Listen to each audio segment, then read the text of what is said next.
Right, good evening, ladies and gentlemen. Before we start the formal proceedings, I've got one question which I'd like to ask everybody. Hands up those who are paid members of the Systematics Association. That's not bad, that's not bad. Can I say to those of you who did not put your hands up that it's currently just £10 a year. We may well be putting it up soon, so get in before we do. Okay, we've got the sales pitch out of the way. These lectures are a relatively recent introduction to the association. We've long had formal lectures at the annual general meeting in the autumn. The Huxley lecture, I think we've had 3 so far. Each one has been excellent, each one in a somewhat different way. We've been delighted at how positively people have responded to an invitation to give this lecture. I'm also delighted that a number of people have responded in the audience and come to listen to it. But I'm particularly pleased that we can say hello to Joe Felsenstein. He's probably known to many of you, but also known to pretty much all of you as a name, even if you haven't met him personally before. And I should say, I may not have said this to Joe before, but we actually invite our lecturers on the basis of a ballot of council. So it's not just a question of someone coming up with a name and someone saying, oh yeah, that sounds a reasonable idea, let's get that guy. We have some pretty high-powered names up there, and Joe came out top this time around. His current position is Professor of Genome Sciences and Biology and Adjunct Professor of Computer Science and Statistics in the Department of Genome Sciences, University of Washington, Seattle. So already you realise that he has at least 3 jobs. I think through an either extraordinarily well-planned or totally fortuitous academic path, he began as an undergraduate at the University of Wisconsin-Madison, where he interacted with Jim Crow, then did a doctorate at the University of Chicago and was involved with Richard Lewontin, and then had the even greater sense to come over to this side of the Atlantic and spend some time in Edinburgh at the Institute of Animal Genetics. So I'm not the least surprised that there was a job waiting for you in Washington pretty quickly after that point. I was astonished to discover that you've been publishing since 1965. You must have been very precocious. Those papers, those of us who've read them know that they're insightful, that they contain a whole range of innovations. Many of you will be familiar with PhyLip, the phylogenetics package. Some of you were familiar with the likelihood and coalescence package, Lamarck. Some of you will have come across his 2004 book, Inferring Phylogenies, and the 2005 e-book, Theoretical Evolutionary Genetics. That one I haven't looked at. E-books always sound to me as though they come from up north. But again, it suggests an interest in modern approaches and technical innovation. Joe's current research interests focus on deriving mainstream population genetic parameters, ones we've come across at undergraduate level, if not before, or selection, recombination, migration, effective population size, and so forth. But that's becoming increasingly challenging to do from large bodies of sequence data, and I think that's a goal that's becoming increasingly relevant to the majority of people in this room. One thing I would say to make the link between the Systematics Association and the Linnean Society is that Joe will be coming back in the not too distant future to collect one of the dozen prestigious Darwin Wallace medals for contributions to evolutionary biology over the last 50 years. So I'm looking forward to welcoming him back for what we've just been told is going to be just one enormous party. So I'm determined to come as well. The last point I want to make is that I did do a certain amount of background research, but I did make the mistake of the very last thing I looked at was Wikipedia. And under the trivia section learned that Joe's name was actually Joseph and was named after Stalin. And that, I suspect, is relatively rare amongst Americans. Anyway, Joe's title is Not the Fly on the Wall, Can Systematists Cope with Uncertainty? So, thank you. I have been told, I've been told that I have to stand absolutely still in this position, which is going to be hard to do, because the microphone is pointing here. But my voice is normally fairly loud. So the first thing I want to do is a microphone check. Am I hearable at the back of the room? If I step away from the microphone in my enthusiasm to gesture at the screen, can I be heard now? Is that okay? All right.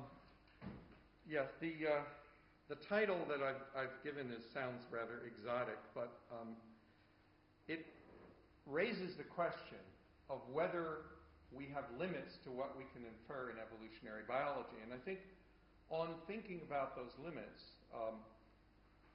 I think immediately you begin to see that there are some limits. There may be some things we simply can never know. And rather than spend an entire hour talking about that, which would be depressing, I want to go and first make a list of some of those, of some of the things we may never know, and then talk about the kinds of inferences we can make in situations like that, with a particular focus on not on molecular data, but on morphological and behavioral, measurable, continuous or discrete data.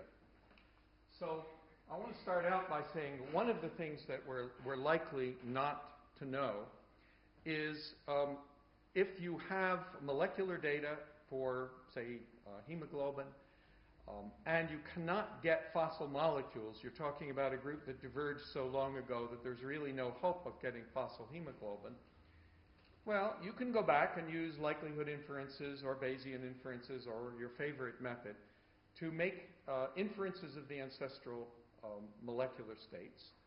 And these methods, if properly done, give you some idea of the uncertainty of that inference. And having done that, and having looked at all the relevant species, then you've reached the limit of what you can know.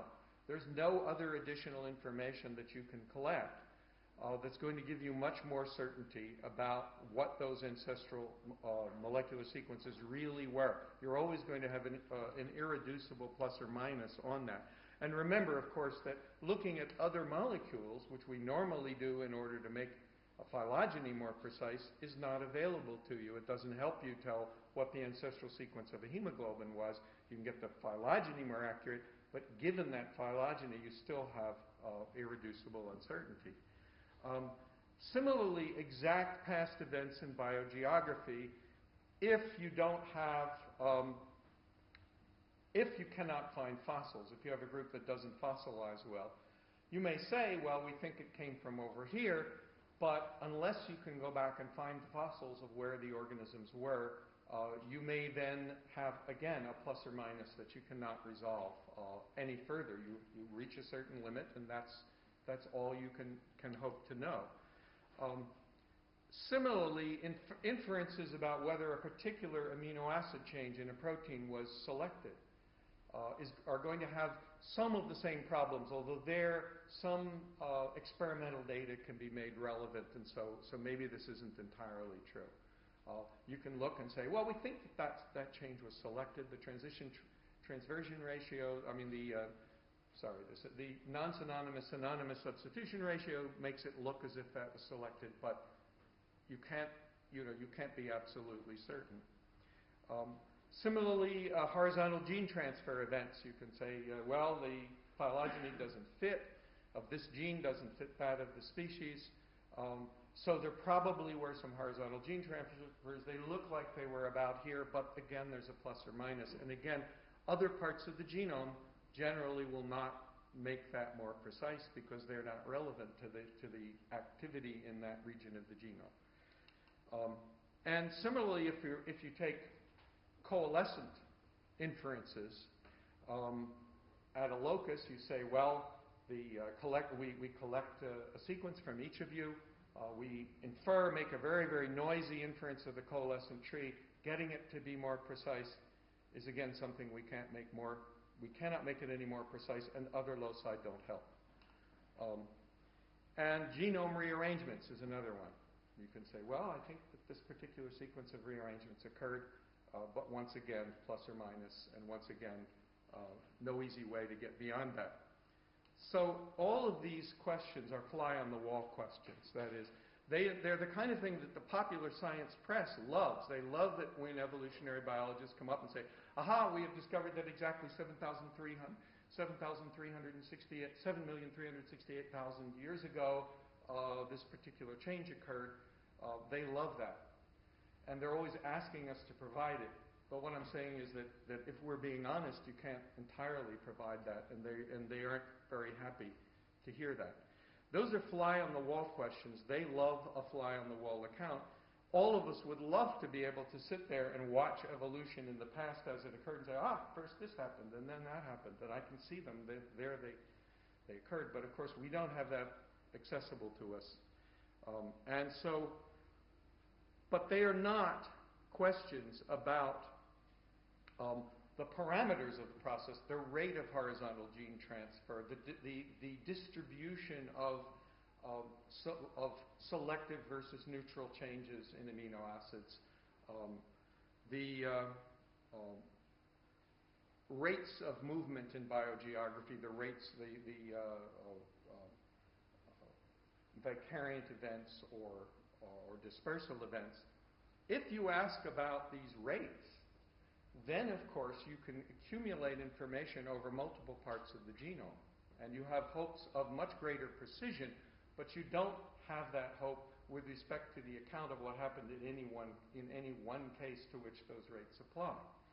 So I guess the first thing I'm going to say is maybe we should not aspire to a fly-on-the-wall view of biology, aspire to be sitting on the wall watching what happened in evolution.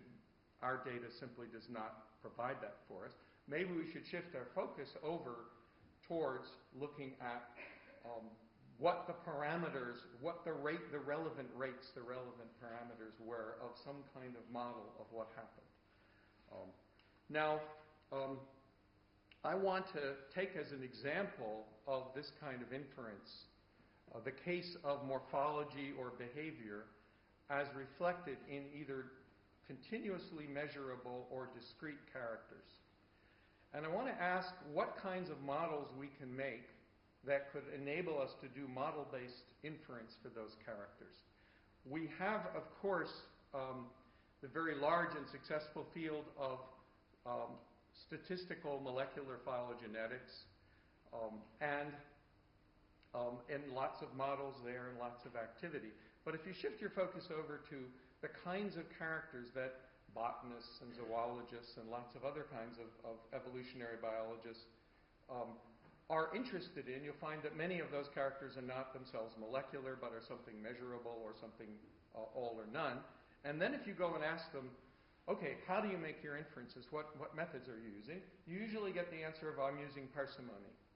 And if you say, well, why are you using parsimony? There's a variety of answers they might be given, but really the most convincing answer they give is, look, we don't have any other method. We can take a 0-1 state and we can make a parsimony inference with it. Nobody has given us a statistical model we could use instead, so of course we're going to use parsimony. And all the debates you can have over whether parsimony is or is not a good thing become irrelevant. That's all they've got available to them. If you use parsimony on those characters, there has been a tendency of people to think that you have to code them discretely. Actually, if you go back in the literature of parsimony, you find that some of the earliest methods in papers by J.S. Farris and Kluge and Farris, didn't always use discrete coding. They had some continuously coded parsimony methods as well. But because people have they have the view that you have to do a discrete coding, and much of the software available also forces you into a discrete coding, then you get debates over how to do this coding, and there's the so-called character coding problem. And there's really no statistical inference that you can put into the problem once you start doing that, except by assuming that different characters are evolving independently, which is a rather strong assumption, and doing jackknifing or bootstrapping. But you don't have a sort of overall statistical model. And the assumption that different characters are changing independently is very dubious for measurable characters or discrete characters from morphology or behavior. Well, I want to raise the issue of how do we actually make statistical models that can be used for these kinds of characters, and so that we can at least escape from the dilemma of always being forced into one method, whether or not against our will. And I want to point out that there's a couple of methods out there right now.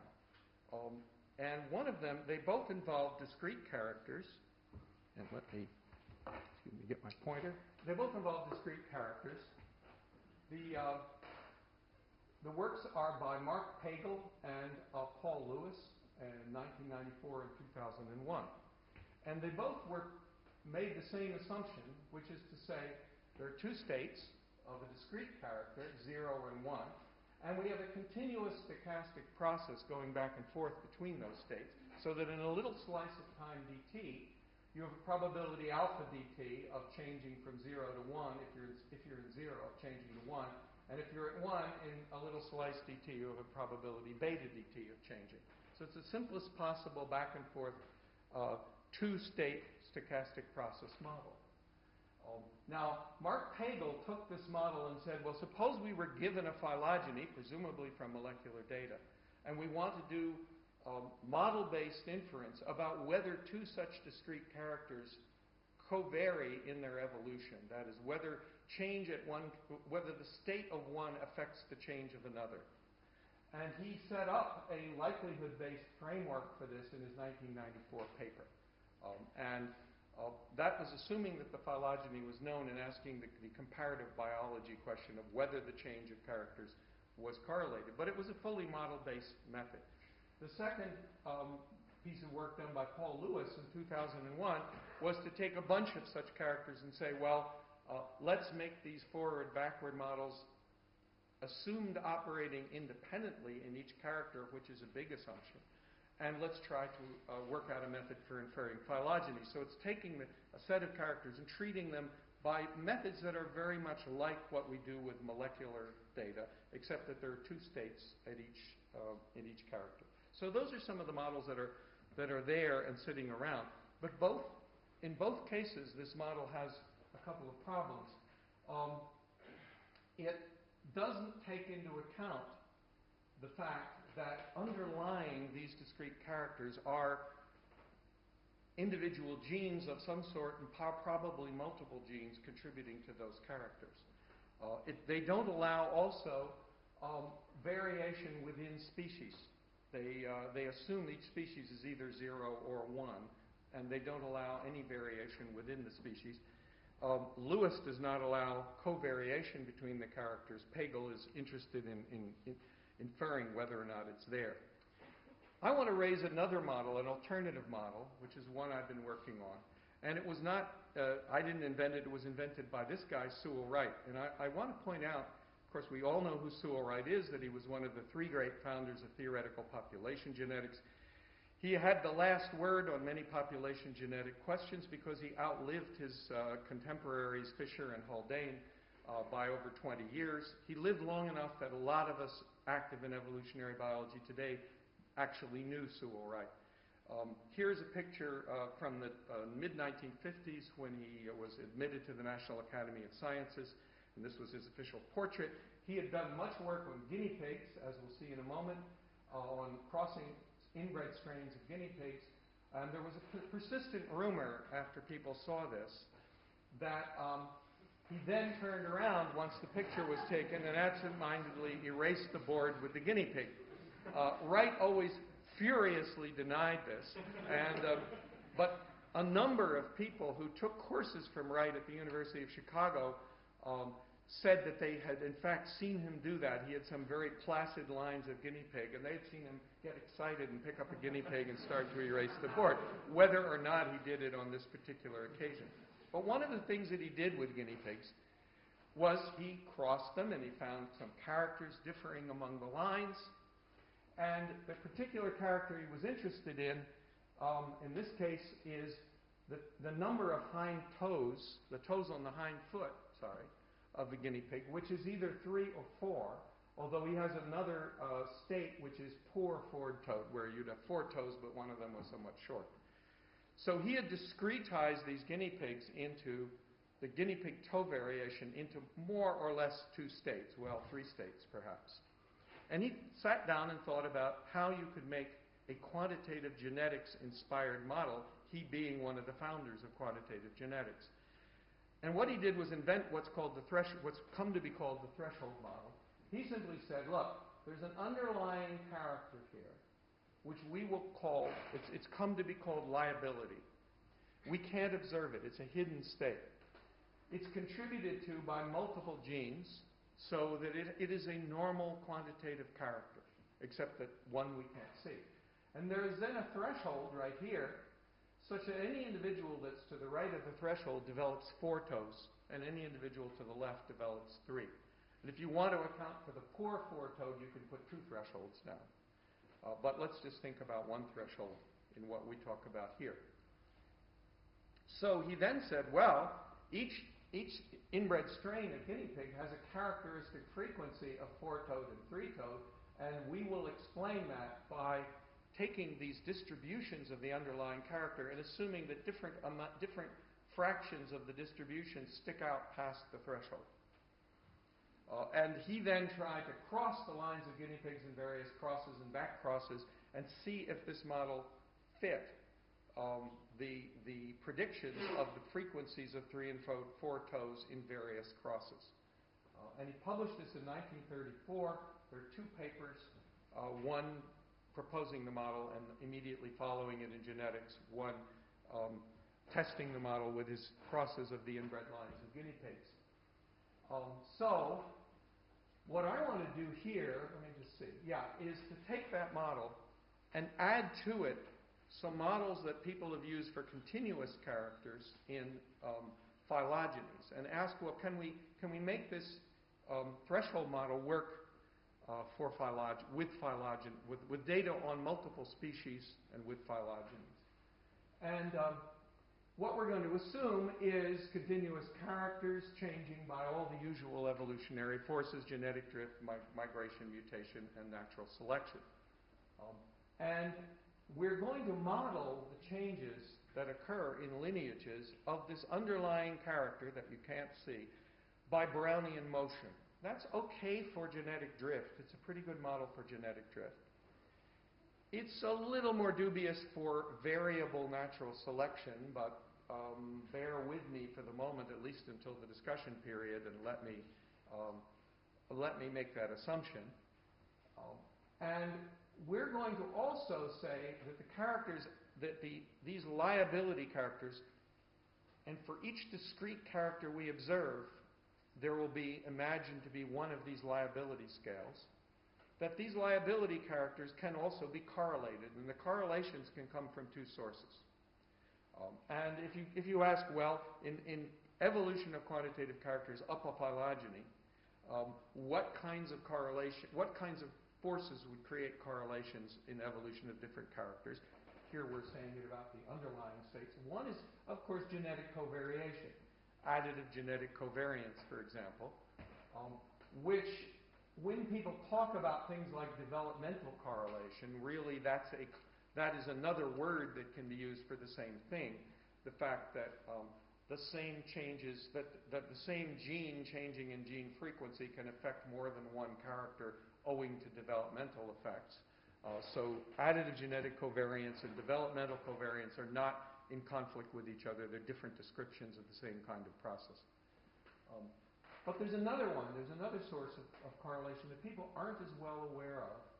People tend to think if you see 2 characters changing in a covarying way, well, they must be genetically correlated, but that's not true. In 1925, the Swedish botanist Olaf Tedin noted that there was another source of correlation. He called it selective correlation, which is simply that natural selection may be changing the 2 characters in a correlated way, even though they have no common genetic basis. The simplest example of this would be if you had some lineages diverging according to a phylogeny, some of them coming to live in cold regions, and you found that in those regions, those lineages tended to have changes in a mammal in coat color, in relative limb length, and in body size. you would immediately say, aha. You wouldn't say, oh, well, I think that must mean that those have a common genetic basis, that there's a genetic covariation between those traits. You would naturally say, oh, those are Bergman's, Allen's, and Glogler's rules, and what it means is that cold selects for those three kinds of things, and even though they have no common genetic basis, they tend all to change in a correlated fashion, and it's simply a result of the fact that that lineage has entered a cold environment. So we have these two sources of covariation, genetic covariation and what we'll call selective covariation. And we can't always tell which is which. So we'll imagine then a model in which there's Brownian motion of traits on these liability scales. Each trait is distributed on the liability scale. In each species, there's a distribution which will make a Gaussian distribution, a normal distribution. The mean of that distribution will wander according to Brownian motion. And there's a threshold. And so as this distribution wanders through past the threshold, the lineage will change from being all one state to being a mix of both to being all the other state, or possibly back again. Here's a quantitative genetic model. I'll just go through it very quickly. It's really up here just to satisfy my taste for animation. We have a set of genes. Each gene contributes to a character. We'll think of a single character right now. And here's locus A and the little table of genotypes and their contributions to this character. We're going to add up effects over loci, the sort of simplest underlying model of quantitative genetics, and add on an environmental effect drawn from a, in this case, Gaussian distribution with mean 0 and some variance. And when you do that, and you have this table and this distribution, you can take any given genotype, and here's a genotype at the 5 loci, and you can look down here, here's a genotype, here's that genotype at their genes sitting where they are on the chromosomes, and you can go along up here, and you can say, well, locus E has a contribution of 0.3, locus A has a contribution of 2, and you can continue locus C, locus D, locus B, and then we add on an environmental effect which is drawn from this distribution, and the result is a phenotype of 10. Now, if we're a continuous character that we were observing, that's fine. But in this case, we also imagine a threshold. So I'm going to place the threshold at 9 on the scale and say, well, that means, well, I'll come back to that. I'm sorry. If we go through this genotype, you go through the table, you get 8.8. If you happen to draw a particular environmental effect that's here, and you can keep going and doing this. And then you can say, well, there's a threshold, and because of the threshold, there. Okay, I had to back up. Because of the threshold, we have to turn each of these into this discrete character. So here are the discrete characters that correspond to these genotypes with these particular draws from the environmental distribution. So you imagine an underlying quantitative genetics model, and it makes predictions for individuals of different genotypes. And let's see, the model has been used by Douglas Falconer and others in human genetic modeling of things like diabetes. It has a literature in human genetics, but not really in systematics. One of the interesting things it predicts is that as a lineage crosses the threshold, as the mean of a lineage passes the threshold, you will see a period of polymorphism in the discrete character. You're predicted to see both types. And I think that corresponds to reality, that in real organisms with discrete characters, there are cases of polymorphism. It also predicts if you have an underlying Brownian motion and where the mean is, due to genetic drift or variable selection, that soon after you pass, let's make this the threshold, soon after you pass the threshold, immediately after that, you're more likely to go back the other direction than you are later on when there's been time to wander far away from the threshold. So you would expect a lineage might go back and forth a bit, and then after that not revert very much if it happens to have wandered away from the threshold. So it has a couple of behaviors that are more realistic than that model of 0 and 1 states where the whole species is one state, and where it can pop over into the other, and it's always at risk of popping back again. It has no polymorphism, and its probability of reverting doesn't change through time. And also, this model easily allows for covariation of characters. Because you can just say, okay, we have these underlying liability scales. They covary for all the usual genetic reasons. We would expect a covarying Brownian motion, and that would then lead to covarying changes in the 0, 1 characters. So let's make that. There we go. Here is a simple computer simulation of that, where we have one character. We start out with a Gaussian distribution within species in a lineage with a mean of 0, so that at the start here, there's exactly a 50-50, this isn't showing that, but a 50-50 probability of being in state 0 or state 1. And here I have a phylogeny, and what I did was make a computer simulation of a Brownian motion of the mean in each of these lineages. And these numbers show you the liability values. The threshold is at 0, so here it goes up to 4, back down to 1.8, and so on.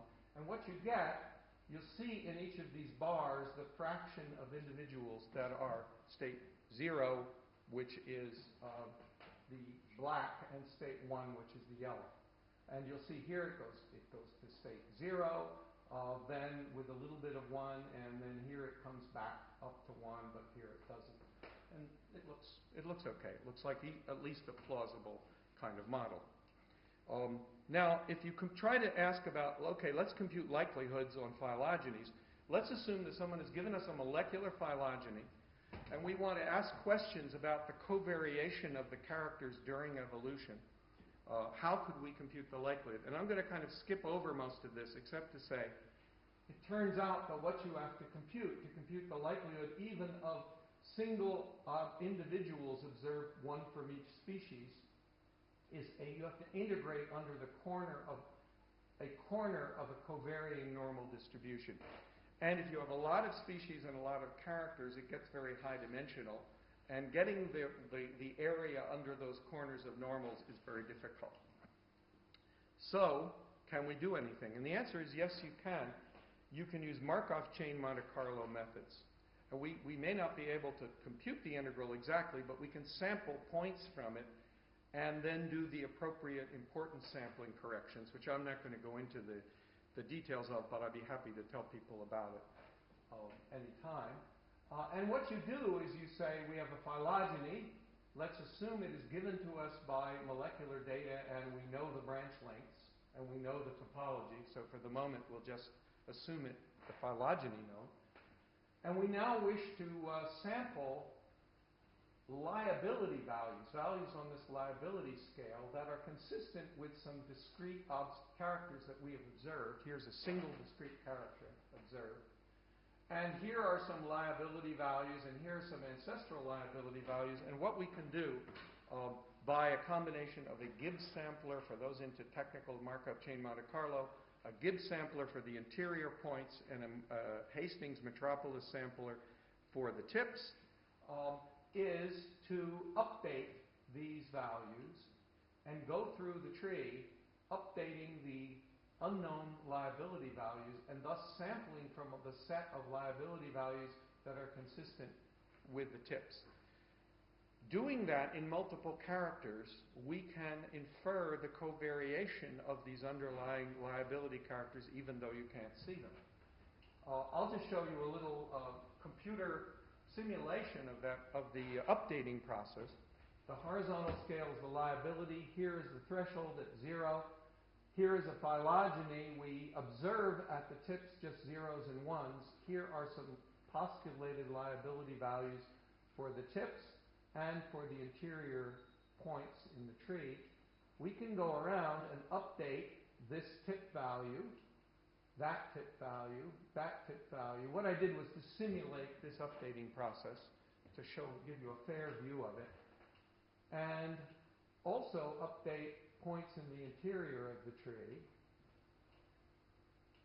And that gives you an idea of these things wandering back and forth, but in such a way that the tips always stay on whichever side of the liability, whichever side of the threshold that is consistent with the observations. Doing that, I have a computer program, ThreshML, it's not quite out yet. It will be out with the next major release of Pilot. I am willing to send it to people, maybe sort of, it'll almost work. It takes a known phylogeny, a phylogeny assumed known, a set of 0, 1 characters for different zeros and ones for different characters, and then it goes through this whole process and makes an inference of the covariation between those characters. Now, the inference is one that is inherently noisy. Let's see.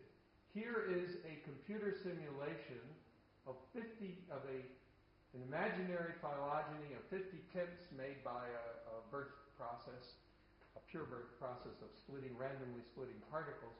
And if we evolve liability values at 2 characters that are correlated up that tree, and then apply the threshold and get 0 and 1 states, white or red,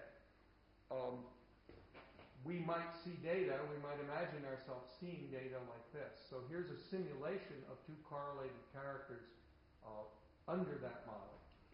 In addition, I should say the whole thing is oversimplified because although I talked about our ability to use within species variation, at the moment the program doesn't allow that. At the moment it does just assume that for each tip you have a 0 or a 1 in each species, but in principle it can. And we can add on another layer of inference where we infer not only the between species covariation of means of the liabilities, but the within species covariation of the from individual to individual of the liabilities for those characters. But at the moment we can't do that. So in principle, it will be able to do within species variation and deal with the fact that our sample size is often, particularly in systematics, where some of our species are very rare and hard to get, and there may be only a few specimens available to the systematist, a small sample size becomes important. In principle, that can be dealt with. At the moment, it's not. So we can make, in principle, estimates of the within and between species covariation. Now, what does this have to do with the fly on the wall question? Well, the fly on the wall would be happy if we could do this and come out with a very exact inference of the covariation from a limited number of species, say a large number like 50. In fact, if you do this, here's a computer simulation with 3 characters whose underlying liabilities have these covariances. So the first liability has a certain variance. This is a covariance matrix, so the variances are down the diagonal and the covariances are off diagonal. There's more variation in the second character, somewhat in between in the third. The first and second characters are positively correlated. The second and third are negatively correlated. The first and third, 0. Okay, that's the true situation. I simulated data sets. I simulated a data set using that, simulating up that same 50 species tree that you saw. And then I ran the Markov chain Monte Carlo on it to infer the covariation. And what do you get? Well, in 2 different runs, I got consistent values. I got this value is 1.7, that's 1.68, this is 1.39, that's 1.40. They're pretty close to each other. So we're running the Markov chain Monte Carlo far enough in this case that we're not having any big problems from that. But the inference we're making is very inexact. It's inferring 1.7, but the truth is 1. Well, what's the problem? The problem is we have a limited set of data. We have only a limited set of data. If we go to a statistician, imagine yourself going to a statistician and saying, look, I want to estimate the covariation between 2 characters. And statisticians say, fine. What kind of sample size? Do you have 500, 1,000? No. Say, no, I've just got 50. Statistician will wince and say, well, 50, you're just going to kind of be able to know whether it's large or small. You're not really going to get a very precise estimate with 50 independent points. And you say, oh, wait, they're not independent points. They actually are in a phylogeny. Some of them are very close to each other and thus almost the same. So the effective amount of independent stuff is even smaller at that point. The statistician starts to get a headache and wants you to go away. And the statistician says, well, I guess you can make some inference. And then you say, wait, I forgot to tell you one other thing. I'm not observing the characters. I've thresholded them, and I'm just observing zeros and ones. At that point, the statistician will throw you out into the hallway because there's just not that much information available. And so it becomes a fly-on-the-wall question. It becomes a question that we're not the fly on the wall. We're just making a very rough, crude estimate. And if we have these 50 species, and these, in this case, 3 characters, and we get these estimates, they look impressive with 5 decimal places, but their error is really much, much larger, and there is nothing immediately available to us that will reduce that error. And if we try to go to more species, which is the natural thing to do, we run the risk that our whole model will break down as we move off into a larger group, and the model for this particular character, the character may not even be observable in a larger group. So it's a nice model. It has a lot of biological reality, a taste of biological reality, but it's inherently going to make you a very noisy inference. But I still want to go ahead and make inferences with these models. One of the interesting things you can do with this is to combine inferences about discrete characters and continuous characters, because it occurred to me, what do we do if we really have continuous characters? Now, we're accustomed to use continuous characters in Brownian motion models in comparative method studies. But you can actually integrate them in here too. You can say, well, a continuous character is just like one of these discrete characters, except there isn't any threshold, and we observe the liability. And if you then do that, you throw in some characters that have threshold, where all you observed was 0 and 1, and some others for which you observed the numerical values. Amazingly enough, the whole framework works, and you can infer covariation between discrete characters and continuous characters if for the discrete characters you use these liability models, these threshold models, and for the continuous characters you just observe them. So you can estimate covariation, and you can do it. Now, I think I'm going to skip over another point for lack of time, but I'll show you the animation because it's fun.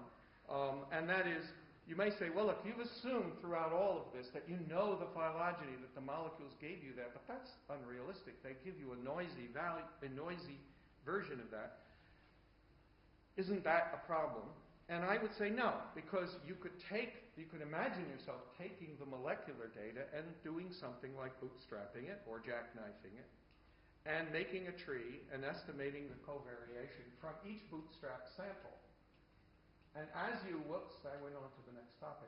As you do that, you will get different estimates of the covariation. You have to do a separate MCMC run on each one of these, which is tedious, but computers get faster.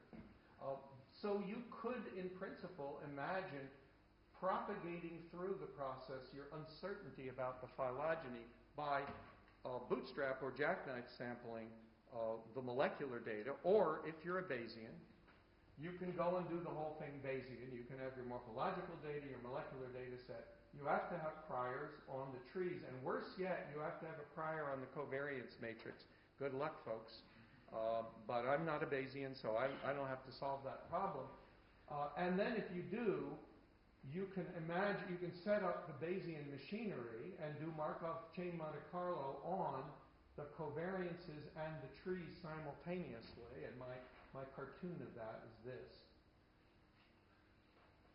And as they wander around, you get a distribution of covariances, a posterior distribution of covariances coming out, taking correctly into account, given the correctness of all the models, of course, big issue, the uncertainty about the tree. And you can just look at the covariances and say, okay, here's a bunch of covariance matrix estimates, and they are samples from the posterior. Another thing you can think of doing with all of these models, both the continuous and the discrete ones, is to look back at the issue of molecules versus morphology and particularly to try to ask yourself, can we make use of molecular data plus these kinds of models, of statistical models of discrete or continuous measurable characters? Well, what we can do is say, here are the molecular sequences, let's infer the tree from them. Nowadays, with molecular sequence data becoming so vast, that's becoming fairly well accepted. And using our present-day organisms, suppose we have a group that has some morphological characters both in present-day organisms and in fossils. Okay, and we have also molecular sequences for the present day, for the neontological part of the data set. We can imagine inferring the tree. We can imagine using the morphological data on the present-day species to make an estimate of the covariation of those of the characters underlying those quantitative those morphological traits. Let me be more precise: the characters underlying the discrete ones and the observable characters for the continuous ones. And then we can say, okay, we also have fossil data. What do? Let's assume that the traits have those covariances that we inferred for the present-day species. We can then say, now, given that for the fossil species for which we have no molecular data, we could imagine placing them in the tree at the place most consistent with this set of, with those characters being correlated in the particular ways that we've inferred from the neontological data. So you could imagine making a kind of integrated inference using the molecular data, the present-day morphology, inferring things about covariation of the characters, and then going over to the fossils and saying, okay, if the characters covary in that way, and we use a Brownian motion model, where did they fit best in the tree? And you can also imagine using them to get statistical information about where some fossils hook into a tree of present-day species. So here's my excuse for some animation. Let's imagine that this is the tree inferred from the molecular data for the present-day species. Here are two fossils. We've got the right covariances. We've got estimates for the covariances. We could imagine saying, well, let's try hooking these guys in here. What likelihood do we get with all these covariances? And we can imagine then trying it at some other places, and in each case computing the likelihood, and tracing out for different placements, and here I've only explored the ones down this lineage, tracing out for different placements what the likelihood under this model would be, and that gives us some idea that the things probably hook in here, but there's some chance they hooked in a little earlier or later. Obviously, it's a little more complicated than the simple picture, but you can imagine using these kinds of models for morphology and behavior to bring together fossil and neontological data in a more model-based way, then simply treating the morphology and using parsimony and the molecules using statistical phylogenetics, and then not knowing how to put them together. So it may also, if there are any physical anthropologists here, my apologies, I'm about to make a gross caricature of your field. My caricature watching the popular science literature is that here's how physical anthropologists work. You will no doubt tell me that this is an outrageous caricature and not true. I hope not. They find one bone. They then hold a press conference. This is necessary because they have to raise money. They announce that this is a new genus.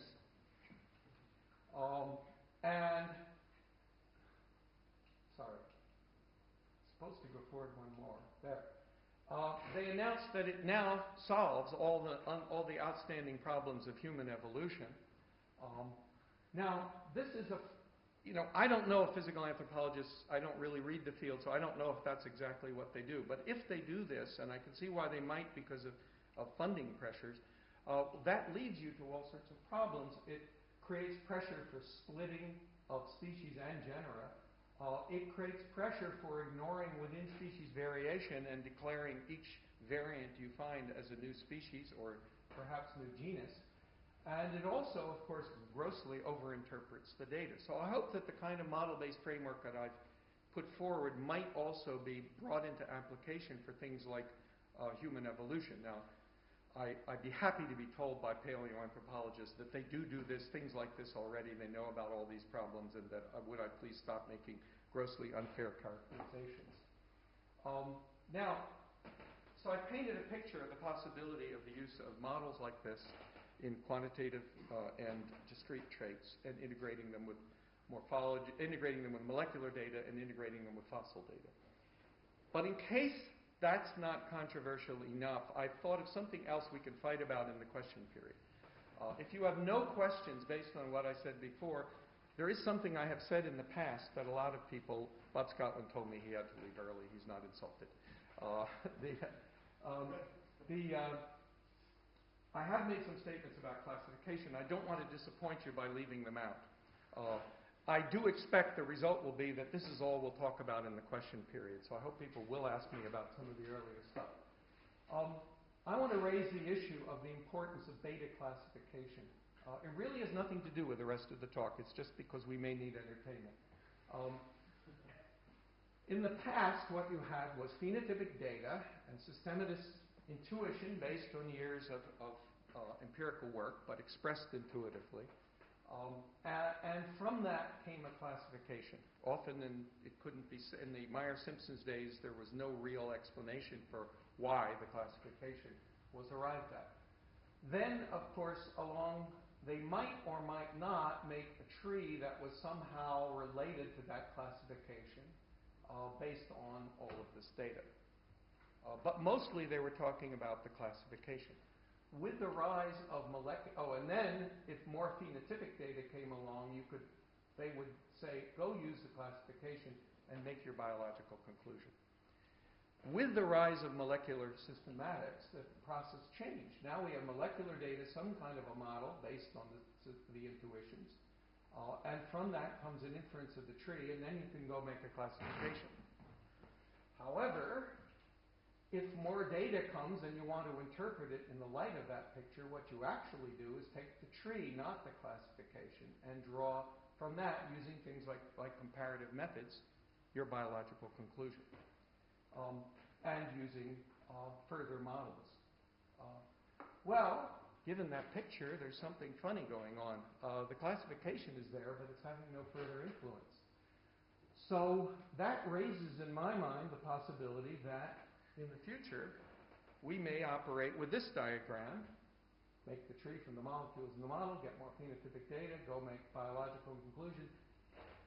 Who needs beta classification? It plays no role in the process beyond that. So that's the reason why I said outrageous things in my book and a number of times earlier than that, to the effect that maybe beta classification was going to become an activity of secondary or tertiary importance in systematics. I think this process has already happened. I think systematists voted with their feet a long time before I said anything on the subject to move to a situation like this where the classification becomes a kind of unnecessary add-on. I'm not saying that it is not important to collect specimens.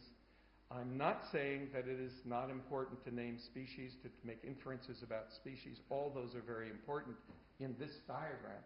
But the decision of who's a genus and who's an order and what levels to set up strike me as playing no real role. So that's why when people say to me, what about the phyllocode?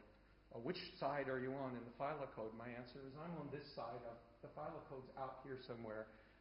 Whether or not you use a phyllocode may not be very important. Well, I just wanted to say that so that you could scream at me in the question period if you can't think of other questions. One of the objections you'll raise is, yes, but you need names to be able to talk about organisms. Well, I would just point out that why then, if you just need names to talk about them, do the names have to be non-overlapping? Why do they have to be why do groups that you give names to have to be monophyletic? I think it's a very, very weak argument for having to have a particular kind of classification system, why would you even need a hierarchical classification if you just need names? The need for names is, I think, not a very strong argument. And finally, I want to end up, this is the Huxley lecture. At first I thought, oh, great, I'm being asked to talk in a lecture named after Thomas Henry Huxley. Then I found out it was the lesser Huxley that I was being asked to talk about. But in reading up on him, I'm not so sure he was the lesser Huxley. Here he is at New College, Oxford. Happens I spent last night at New College, Oxford, by coincidence. In 1922, when he was doing a lot of his great work. Looking back, his achievement was really tremendous. I mean, he, by the way, invented the name ethnic group. He invented the name Klein. He invented the machinery of allometry, really comes from Julian Huxley. It was really a prodigious force. He also had a great eye for talent. In 1915, I think it was in 1913 or something like that, he passed through New York. He didn't just go talk to zoologists in museums. He went up to Columbia University into the Fly Lab and talked to Thomas Hunt Morgan and his students, and he spotted one of them. And he said, look, I'm going to be setting up a department in Rice University in Houston. That was the job he had at the time. Why don't you come and work with me? And so this guy from the Fly Lab came down, overlapped with Huxley for only a few months before Huxley went back to Britain as the war broke out, World War I. But he had brought H.J. Muller to Rice University. He had a wonderful, he had picked himself a future Nobel Prize winner for what is still a very fine biology department. So there's the question of what he would have thought about this, and then there's the additional question. I was on the web searching for any information about Sir Julian Huxley and came across that there is a pub named Sir Julian Huxley in Selsdon, South London. I'm not suggesting we go there, but I want to finish up with the question of what Julian Huxley would have ordered. For those who need references for the threshold, remember the threshold stuff before I enraged you about classification? For those who need references on it, here are the references. Thank you.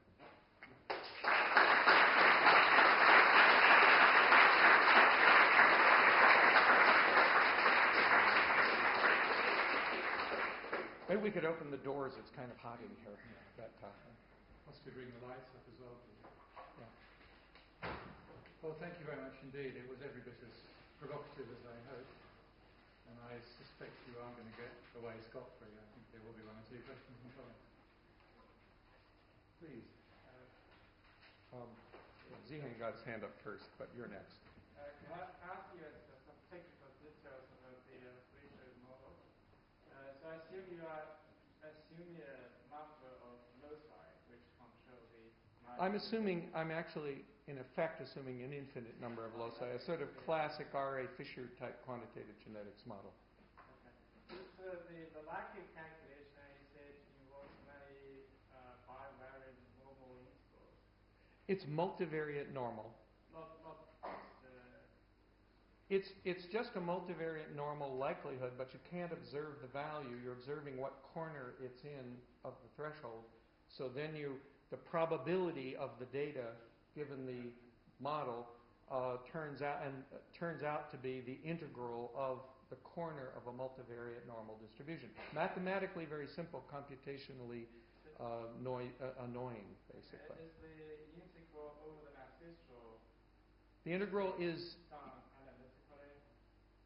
It cannot be solved analytically, but the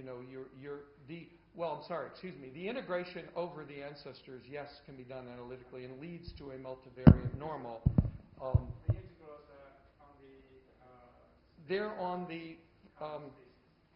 they're on the liability values of the tip species. In that case, yeah. You had a question. You say maybe the need for name is not that important, but what about the need for classification? What about what? What about the need for classification? Well, my question was this. If your interest is in working on the mouth parts of a fish and figuring out what the covariation is in evolution of the different parts of the fish, you're not immediately needing any classification higher than species. I agree with you. You know, you're going to use the species information, the phylogenies, etc., and do some kind of comparative method analysis. And having somebody run in and tell you what's a genus doesn't actually affect that process. Right. Yeah, but again, don't you think that there is an intrinsic need in having a classification beyond that? I agree with you. I think there may be a need, but it is not a part of this inference process that I described to you, which is what many people are interested in. I do note that in meetings of systematic societies, you often hear somebody at the podium during the presidential address talking about how terribly inspired we all are at the very thought of making classification, how it is the center of our being. The next morning in the meeting, in the contributed papers, somebody gets up from their lab, or they get up, and they make a molecular phylogeny, and they talk about the evolution of some interesting characters. And guess what? They don't use the classification. They themselves have voted with their feet to move away from this view in which classification is central. Now, whether there is, quote, a need for it, I'm not a systematist, so maybe I shouldn't say. But I do know that in this arrow diagram that I'm talking about, I don't see the need. Sounds like I've been fervent enough that I've silenced all questions. There must be a few more questions otherwise. Yes, Thanks. Well, let me ask you one more question about classification in terms. And it seems fairly straightforward to me that classification is derived from monophyletic groups. Monophyletic groups are supported by homologous characters. Homology is a relationship explained by common ancestry. Yet, I don't notice homology appearing in your book.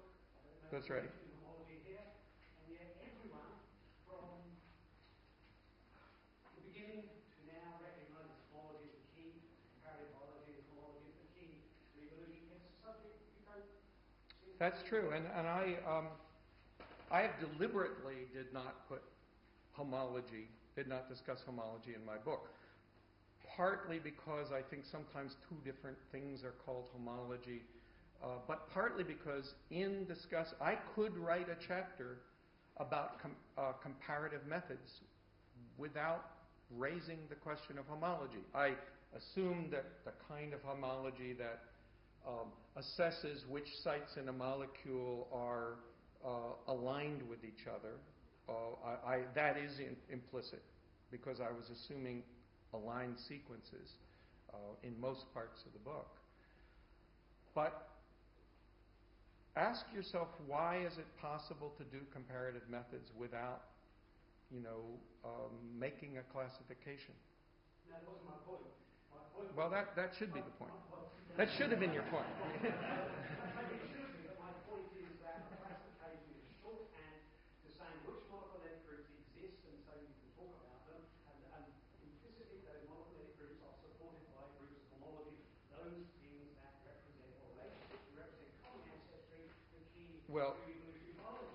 But I think many molecular systematists would not say that their inferences of the tree came from homology of morphological groups. They managed to make inferences of the tree without that. You might reject the way they do it, but they do it a lot. And yes, the homology, the classification is a shorthand for the tree, but once you have the tree, a good estimate of the tree in hand, and maybe an estimate of what kind of noise it contains, why not use that instead of the shorthand?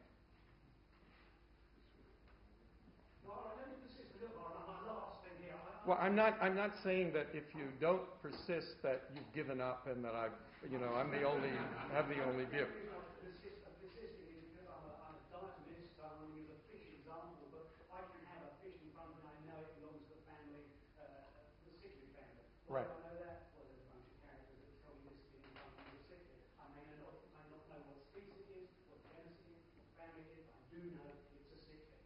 Now, that is useful for all sorts of things. First, it's useful because it conveys the notion that we're dealing with a purely monophyletic group. It conveys the notion that this is descended from all these other cyclic, all these relations that are related by descent. It conveys the knowledge that this is a cyclic to someone who can't tell a fish from a moth.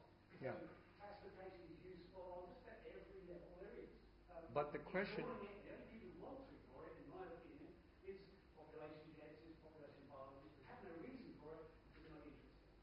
No, because out there in the literature is a big literature, not by population geneticists, on comparative methods and methods for making comparative inferences using statistical methods.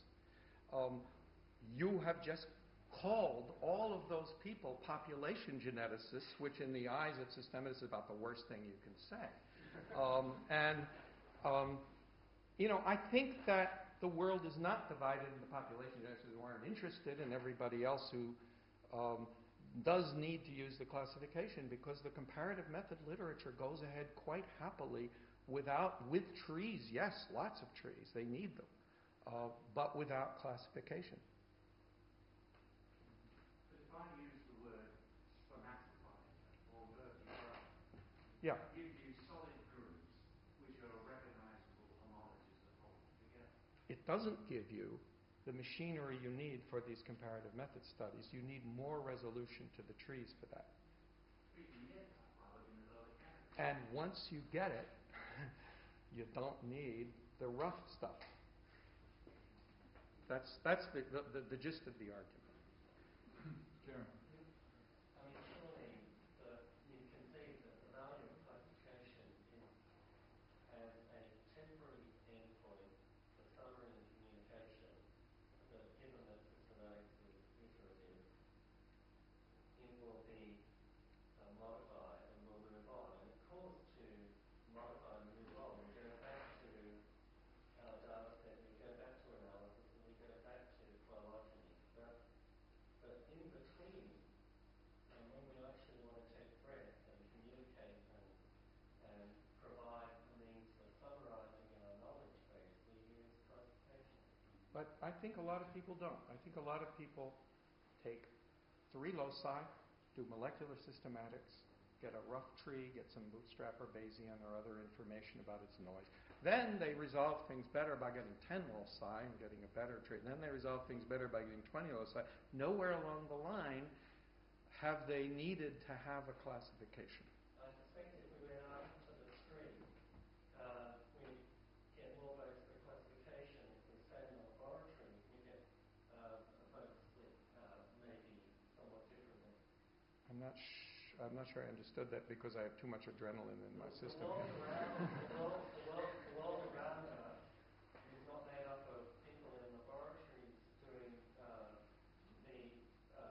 genetics that you're talking about. They might be the person managing a national park or a farmer making a decision or a policymaker making a decision. Yeah, for those people, but that's essentially, I think, raising the point about terminology. And terminology, there you say, well, why aren't they allowed to use the word invertebrate? Why aren't they allowed to use the word tree versus bush? Both of which, I mean, botanical tree versus botanical bush, which are certainly not monophyletic groups. They use them all the time. I think the communication issue raised doesn't pin you down to monophyletic groups or the particular classification system we have, whether phylocote or not. Well, I also think about technological innovation. 10 years ago, very few of us had GPS units. We certainly didn't use them in our cars for just deciding when to turn right. I have a nasty feeling, and I hate agreeing with Bob May, that his prediction that we'll soon have pocket sequences and the man in the street will be able to run a sequence whether they understand the result or no one else. It is going to get more and more complicated. Yeah, I'm, by the way, in a genomics department, and I hear it all the time. They're hot for the $1,000 genome, and it's coming fast. I think you were first, Norman. Yeah, maybe I can link 2 points together. By the way, it is true. You did all want to fight about just that 5 minutes. No, not me. I want to talk about something else. As a paleontologist, of course, I like the idea that you include fossils in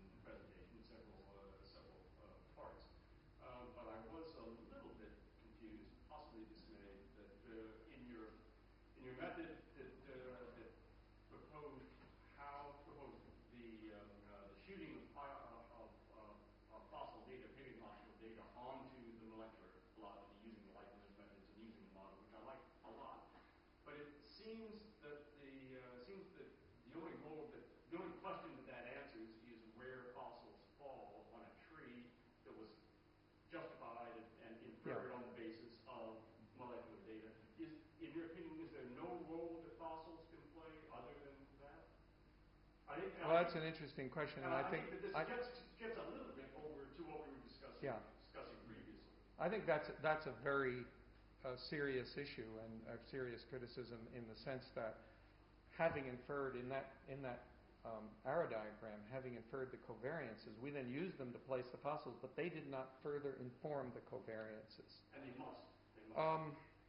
I think that there will be, here I have to plead a little bit of ignorance, but I think that when you also incorporate, and I didn't do that, stratigraphic models as well, stratigraphic sampling issues into this,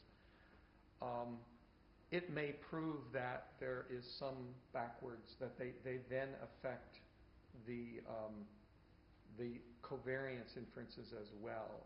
I couldn't necessarily defend that. I should say that I have a grant proposal to do all of this, and the guy who's moved to my university recently, Fred Bookstein, is in on me with it to do to hook this all to morphometrics.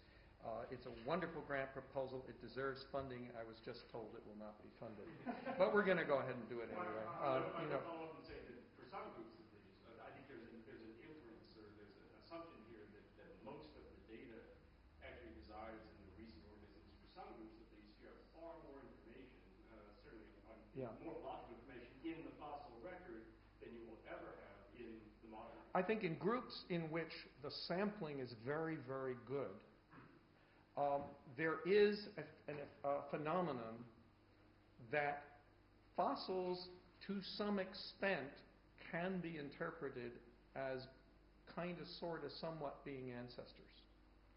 There is an anathema against that. We've all heard you're not supposed to infer ancestral descendant relationships, and what that's supposed to mean, or what I finally figured out that meant was, if you find a fossil that isn't necessarily the ancestor, you treat it as a tip and hook it in. But to the extent that your sampling is very good, and only in those cases, there is some information about the ancestors coming from the fossils from that.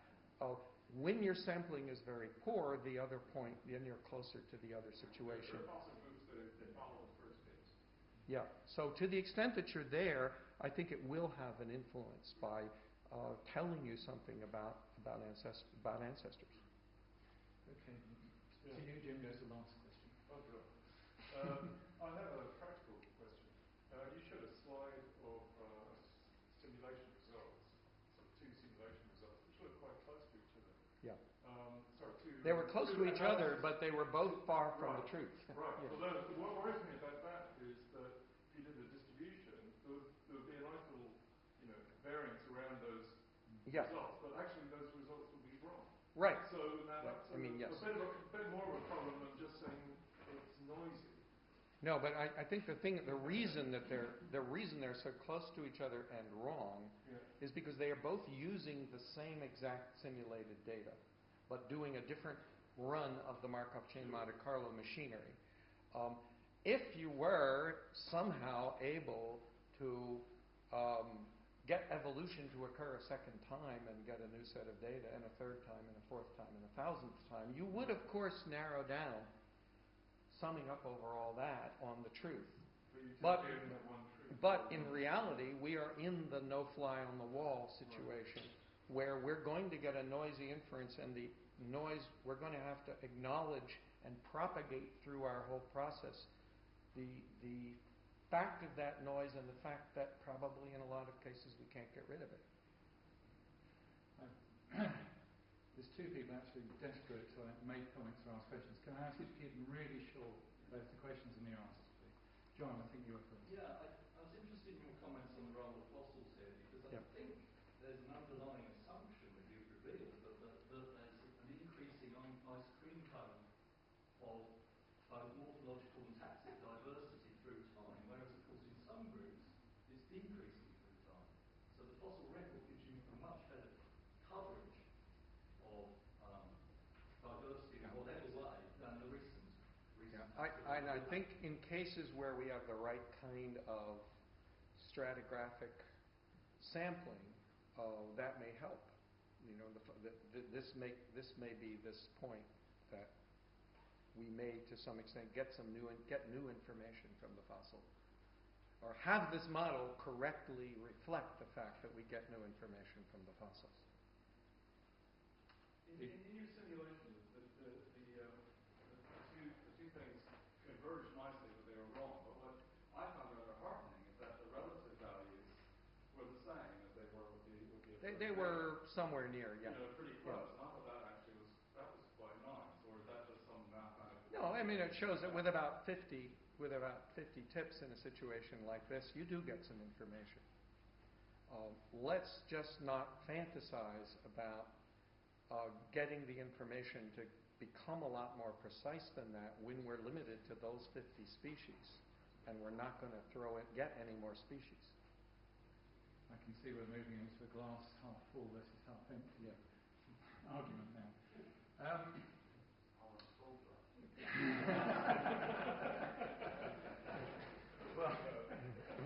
Well, if we finish the questions, we can all have a full glass upstairs.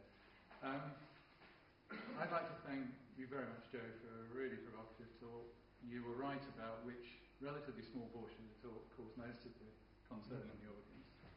I think it was predictable. I thought the talk actually hung together and left us with several different issues that I would like to know more about. This is experimental, but we have in fact been recording Joe's talk, and we're hoping to put it up on the Systematics Association website, assuming that anything can be heard at all. And so for those of you who thought I made incriminating statements, you have hope of prosecuting me. You can download them and repeat them to yourselves over and over again and suffer even more. Thank you very much indeed for a wonderful talk.